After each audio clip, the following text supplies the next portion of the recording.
Hi అండి, అందరికీ నమస్కారం. ముందుగా అయితే నన్ను సపోర్ట్ చేస్తున్న ప్రతి ఒక్కరికి కూడా పేరు పేరున ధన్యవాదాలండి. మీ అభిమానం నాపై ఎప్పుడూ ఇలాగే ఉండాలండి.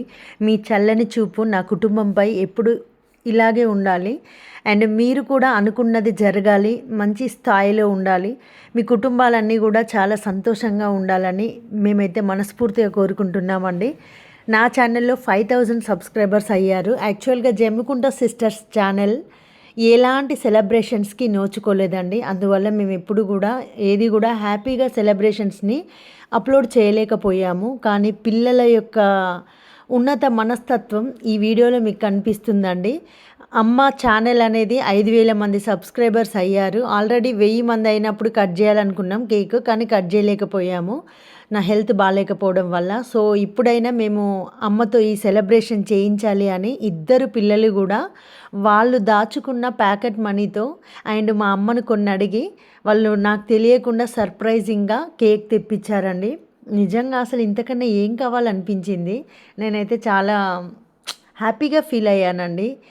ఏదో దేవుడు మన నుంచి ఎవరినో తీసుకెళ్ళాడు, విలువైన వాళ్ళని తీసుకెళ్ళాడు, మనల్ని ఒంటరి వాళ్ళని చేశాడు అని బాధపడతాం కదా. ఖచ్చితంగా మనం ఒంటరి వాళ్ళం కాకుండా మనకు ఖచ్చితంగా అంతకన్నా డబల్ రెట్టింపు ఇచ్చే వెళ్తాడండి దేవుడు. చాలా చమత్కారుడనే చెప్పొచ్చు. నాకైతే ఇద్దరు పిల్లల్ని, బంగారం లాంటి పిల్లల్ని ఇచ్చాడు. ఈ విషయంలో నేను చాలా అదృష్టవంతురాల్ని. చంటిని తీసుకెళ్ళిన దేవుడు ఆయనను ఈ పిల్లల రూపంలో నాకు ప్రేమనిచ్చే విధంగా చేశాడు. అంటే పిల్లలు ఉండి కూడా కొంతమంది అర్థం చేసుకునేంత ఉండదు పిల్లలకు కొంతమందికి. కానీ అర్థం చేసుకొని నాకు వాళ్ళు సంతోషాన్ని ఇవ్వాలనుకునే వాళ్ళ ఆలోచనకు నేను గర్వపడుతున్నానండి. నిజంగా చాలా హ్యాపీగా అనిపిస్తుంది. చిన్న చిట్టి పెద్ద చిట్టి ఇద్దరు కూడా వాళ్ళు దాచుకున్న మనీ అండ్ అమ్మను కొంత హెల్ప్ అడిగి జొమాటోలో ఇంకా కేక్ ఆర్డర్ పెట్టి వాళ్ళైతే నాకు ఈ విధంగా ఏర్పాట్లు చేశారు. నిజంగా చాలా సంతోషంగా అనిపించింది ఫస్ట్ స్కూల్ నుంచి రాగానే ఏదో చేస్తున్నారు అని. కానీ ఇంత సర్ప్రైజ్ అని నేను అనుకోలేదండి. చాలా ఎదిగిపోయారు పిల్లలు అనిపించింది. అండ్ నాకు సపోర్ట్ చేసిన మీ అందరికి కూడా చాలా చాలా థ్యాంక్స్ అండి. మీ అభిమానమే ఈ 5000 మంది సబ్స్క్రైబర్స్కి కారణము. ఈ ఛానల్ గురించి మీకు ప్రత్యేకంగా చెప్పాలండి. అసలు నేను ఈ ఛానల్ పెట్టడానికి రీజన్ ఏంటి అంటే ఫినాన్షియల్గా సపోర్ట్ కోసమేనండి కేవలము.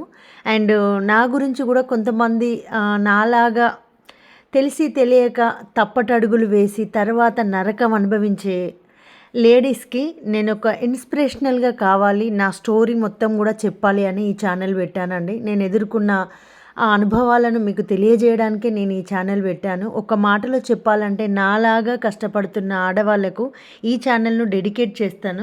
బయటకి కనిపించే అంత అందమైన బ్రతుకులు ఎవరివి కాదండి. ఇంటింటికి మట్టిపోయే బంగారిపోయి ప్రత్యేకంగా ఎవరికి లేదు అంటారు కదా పెద్దవాళ్ళు. అది వాస్తవం అండి, 100%. ఇప్పుడు నేను పీస్ఫుల్గా ఉన్నాను అని అనుకుంటున్నారు చాలామంది. అసలు నేను పీస్ఫుల్గా లేనండి. చాలా స్ట్రగుల్స్ ఫేస్ చేస్తున్నాను. ఎందుకంటే నేను ఇప్పుడు పూర్తిగా కూడా బ్రదర్స్ మీద డిపెండ్ అయి ఉన్నానండి. ఇన్ కేస్ ఒకవేళ ఇదే కంటిన్యూ అయితే చాలా అవమానాలను ఎదుర్కొంటాను. ఎందుకంటే గతంలో నేను చాలా అవమానాలను ఎదుర్కొన్నాను. అవి 1, 2 కాదండి, కోకొల్లలు. అవి ఒక్కొక్కటి చెప్తే అసలు చాలామంది అసలు ఇలా ఉంటుందా సొసైటీ అని మీరు అనుకుంటారు. మమ్మల్ని సమాజం నుంచి వెలివేశారు. బికాజ్ మా హస్బెండ్ నేను వేరే వేరే క్యాస్ట్ అవ్వడం వల్ల మా ఫ్యామిలీ వాళ్ళు కాదండి, మా బంధువులు మమ్మల్ని వెలివేశారు. అలాంటివి నేను ఎదుర్కొన్నానంటే అవి మామూలే కాదండి. చాలా నిద్రలేని రాత్రులు నేను గడిపాను. మేము రెంట్కి వెళ్తే కూడా మాకు రెంట్ ఇవ్వని పరిస్థితి మేము ఎదుర్కొన్నామండి. అంటే క్యాస్ట్ గురించి అడగడము, వాళ్ళు ఏదో కారణం చెప్పి లేదు అని చెప్పడము, ఇలాంటివి కూడా నేను ఎదుర్కొన్నాను. నాకు నిజం చెప్పాలంటే క్యాస్ట్ మీద ఎలాంటివి కూడా అవగాహన లేదండి. ఫస్ట్ ఆఫ్ ఆల్ అందరం మనుషులేమే కదా అనే ఫీలింగే ఉండే. ఇప్పుడు కూడా నేను అదే ఫీల్ అవుతాను. సో అలాంటి అవమానాలను ఎదుర్కొన్నాను. బంధువుల నుంచి నన్ను అసలు ఎవ్వరు కూడా ఒక 10-12 ఇయర్స్ ఎలాంటి ఫంక్షన్స్కి ఇన్వైట్ చేయలేదండి. ఇప్పుడు కూడా నేను ఎక్కడికి వెళ్ళట్లేదు. సో అలాంటి వేరియేషన్స్ నేను గమనించానండి. పిల్లలైతే దాదాపు ఎలాంటి సంతోషాలకు నోచుకోలేదు. అండ్ మా బ్రదర్స్ కూడా అందరూ నాతో మాట్లాడట్లేదు, మొదటి నుంచి మాట్లాడలేదు కూడా. సో ఇలాంటివన్నీ కూడా నేను ఎదుర్కొన్నానండి. అందుకే చాలా బాధ అనిపించింది. కొంత మేము డౌన్ అయిన తర్వాత మనుషుల్లో ఏర్పడినటువంటి చేంజెస్ని మేము దగ్గరుండి చూసాము. చాలామందైతే మా హస్బెండ్ చనిపోయిన తర్వాత నేను ఒంటరిగా ఇట్లా మూవ్ ఆన్ అవుతున్నాను అని అనుకుంటున్నారు. లేదండి. ఆయన ఉన్నప్పుడు కూడా పెళ్ళైన తర్వాత ఒక 2 సంవత్సరాల కాలం తర్వాత ఆయన టోటల్ గూడా నేను తెస్తే తినడము అండ్ పిల్లల బాధ్యత, ఆయన బాధ్యత పూర్తిగా నా పైనే డిపెండెంట్‌గా ఉండేవాళ్ళు. అంటే నేను ఒంటరి పోరాటం చేయబట్టి 14 సంవత్సరాలు అవుతుందండి ఫినాన్షియల్‌గా. కాకపోతే ఆయన ఉంటే ఒక ధైర్యం ఉండేది. ఎందుకంటే ఎంతైనా గూడా పెళ్లి చేసుకున్న తర్వాత భార్యకు భర్తే ఇంకా అన్ని రకాల ధైర్యం అండి. అండ్ సెక్యూర్ గూడా. లేదు అంటే ఈ సొసైటీ ఎలా చూస్తుంది అంటే కొంత తక్కువ చూపుగా చూడడానికి ఆస్కారం ఉంటుంది. చాలా అవమానాలను ఎదుర్కోవాల్సి వస్తుందండి. ఒంటరి ఆడవాళ్ళను ఈ సమాజం ఏదో ఒక రకంగా బట్టగాల్చి మీదేయాలంటారు గదా! ఆ రకంగా గూడా ప్రయత్నాలు చేస్తది. కాబట్టి మనం ఏదైనా గూడా కొంచెం ఆచితూచి అడుగు వేయాల్సిన పరిస్థితి ఏర్పడతది. అదే వాళ్ళుంటే మనకు కొంచెం ఎమరపాటుగా ఉన్నా గూడా పెద్దగా అవసరం ఉండదండి. సమాజం మనల్ని ఎక్కువగా వేలెత్తి చూపించే అవకాశాలుండవు. అదే ఒక ఒంటరి స్త్రీని మాత్రం పాయింట్ ఔట్ చేయాలని ప్రతి ఒక్కరు గూడా చూస్తారు. వాళ్ళని ఏ యాంగిల్‌లో తీసుకొచ్చి వాళ్ళని బ్యాడ్ చేయాలి అనే విధంగా చాలా వరకైతే అందరూ గూడా వివిధ రకాల యాస్పెక్ట్స్‌లో ప్రయత్నాలు చేస్తారండి. ఇలాంటివి మాత్రం తప్పకుండా ఎదురవుతాయి ప్రతి స్త్రీకి. ఇలాంటివి నేను మా హస్బెండ్ ఉన్నప్పుడు కూడా ఎదుర్కొన్నానండి. ఎందుకంటే ఆయన పేషెంట్. సో, ఇది సమాజం మొత్తం ఒకరోజు, 2 రోజులు గాదండి. ఆయన ఒక 10, 12 సంవత్సరాలు బెడ్‌లోనే ఉండేసరికి చాలా మందికి అర్థమైపోయింది. వీళ్ళింట్లో కొంత డిఫాల్ట్ ఉంది. ముగ్గురు లేడీసే అనే విధంగా గూడా మమ్మల్ని చులకన భావంతో చూసారండి.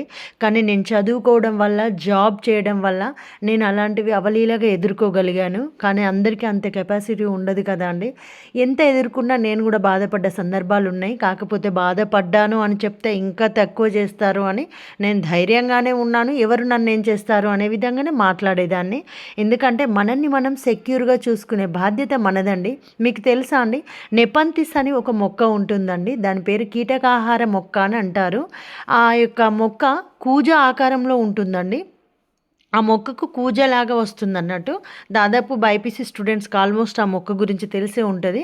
సో, ఆ కూజ ఆకారంలో ఉన్నది ఆ మొక్క తన యొక్క రక్షణ కోసం ఏర్పాటు చేసుకున్నటువంటి అమరిక అండి. అందులో ఒక ఇట్లా బొద్దింకనో, కీటకమో ఏదైనా సంథింగ్ రావడానికి ట్రై చేసి అది అందంగా ఉంటుంది కూజ. అక్కడికి రాగానే ఆ కూజాలో ఆ బొద్దింక ఇట్లా కొంచెం కిందికి చూడగానే ఆ కూజ క్లోజ్ చేసేసుకుంటది. ఈ సృష్టిలో ఆలోచన శక్తిని కలిగి ఉన్న ఏకైక జీవి మానవుడే అండి. దేవుడు మనకు అన్ని రకాల కూడా జ్ఞానాన్ని అండ్ గ్రహించే శక్తిని, ఆలోచన శక్తిని ఇచ్చాడు. అండ్ అదే విధంగా నేను చాలా సమస్యలు ఎదుర్కొన్నాను అని చెప్తున్నాను కదా! వాటిని ఏ విధంగా సార్ట్ ఔట్ చేసుకున్నానో కూడా నేను కొన్ని కొన్ని సందర్భాన్ని బట్టి వీడియోస్‌లో చెప్తానండి. దీనివల్ల కొంతమంది విమెన్స్ స్ట్రాంగ్‌గా అవ్వడానికి ఉపయోగపడుతుందని చిన్న ఆశ. నేను ఈ ఛానల్ స్టార్ట్ చేసిందండి ప్రత్యేకంగా నేను కొంచెం ఫినాన్షియల్‌గా స్ట్రాంగ్ అవ్వడానికే. ఎందుకంటే మానవుని కనీస జీవన ప్రమాణం ఇప్పుడైతే భారతదేశంలో ఒక 60 ఇయర్స్ అండి. సో, అలా అది కూడా ఎలాంటి రోగాలు లేకుండా అయితే 40 వరకు ఎనఫ్ అంతే. సో, నాకు కూడా ఇంకా నా పిల్లలు ఇద్దరు ఆడపిల్లలు. వాళ్ళు పెరుగుతుంటే భయమేస్తుంది. వాళ్ళని నేను ఎంత బాగా చూసుకోవాలి అనుకుంటున్నా అంటే వాళ్ళకు తండ్రి లేడు అనే లోటు రావద్దండి. తల్లి ఉంది. ఆ తల్లి, తండ్రి కలిపే మా అమ్మ అని వాళ్ళు అనుకోవాలి. ఏ పిల్లలను చూసి మేము తక్కువ ఉన్నామని మాత్రం అనుకోవద్దండి. అలాంటి రోజులన్నీ అయిపోయాయి ఇంకా. వాళ్ళ జీవితంలో నూతన జీవితంలో వాళ్ళు చాలా అంటే చాలా అనుకున్న విధంగా ముందుకెళ్ళాలి. వాళ్ళ లక్ష్య సాధనలో నేను వాళ్ళకు వెన్నంటి ఉండాలి అని అనుకుంటున్నా. నా జీవితం వాళ్ళకి అర్పితం అండి. ఇంకా వేరే లేనే లేదు ఆప్షన్. అందుకనే నేను ఫినాన్షియల్‌గా స్ట్రాంగ్ అవ్వడానికి కూడా ఆలోచించి ఈ ఛానల్ పెట్టడం జరిగింది. ఓపెన్‌గా చెప్తున్నాను. నేను జాబ్‌లో జాయిన్ అయినా కూడా, జాబ్ చేసినా కూడా ఇద్దరు ఆడపిల్లల్ని నేను ఒక హ్యాండ్ తోటి బేర్ చేయడం అనేది కొంత కష్టతరమే ఈ రోజులలో ఉన్న ఖర్చులకి. దానికి భయపడి కూడా నేను ఛానల్ పెట్టానండి. ఇంకా నేను జాబ్ చేసిన డబ్బులు ప్లస్ ఛానల్ పిల్లలకు సంబంధించి కొంత సెక్యూరిటీగా వాళ్ళ ఎడ్యుకేషన్‌కి, వాళ్ళ బ్రైట్ ఫ్యూచర్‌కి ఉపయోగపడుతుందని ఆలోచించి ఒక తల్లిగా నేను తీసుకున్న నిర్ణయమే ఈ ఛానల్ అండి. ఈ ఛానల్ వల్ల కొంతవరకు బెటర్‌గా ఉంటుందని చాలామంది అంటున్నారు. "అక్క మీరు అసలు వీడియోస్‌లో కనిపించనన్నారు కదా! మీరెందుకు మళ్ళీ ఛానల్ పెట్టారని" విమర్శిస్తున్నారండి. ప్లీజ్ అండి అలా విమర్శించకండి. నా పరిస్థితిలో ఉండి ఒక్కసారి ఆలోచించండి. ఇద్దరు ఆడపిల్లల్ని నేను జాబ్ చేస్తూ ఈ ప్రస్తుత సమాజంలో ఉన్న ఖర్చులకు అనుగుణంగా ముందుకు తీసుకెళ్ళగలనా? అన్నయ్యలు ఎప్పటికి కూడా తోడుగా ఉండరు. అన్నయ్యలు మన అన్నయ్యలైనా వదినలు మన వదినలు కాదంటారు. ఇప్పటి వరకు బాగున్న వాళ్ళు రేపు బాగుంటారని కూడా చెప్పలేమండి. అయినా నేను డిపెండెంట్‌గా ఉండాలి అనుకుంటలేను. ఇండిపెండెంట్‌గానే ఉండాలనుకుంటున్నాను. అది నా వ్యక్తిత్వం. సో, అందుకనే నేను ఈ నిర్ణయం తీసుకున్నానండి. నేను కనిపించకపోతే ఛానల్ మూవ్ ఆన్ అవ్వట్లేదండి. ఎందుకంటే యూట్యూబ్‌లో గైడ్‌లైన్స్ ప్రకారం కొన్ని కొన్ని చైల్డ్ కంటెంట్ కింద పడుతున్నాయండి. దానివల్ల నాకు కాపీ రైట్స్ కూడా పడుతున్నాయి.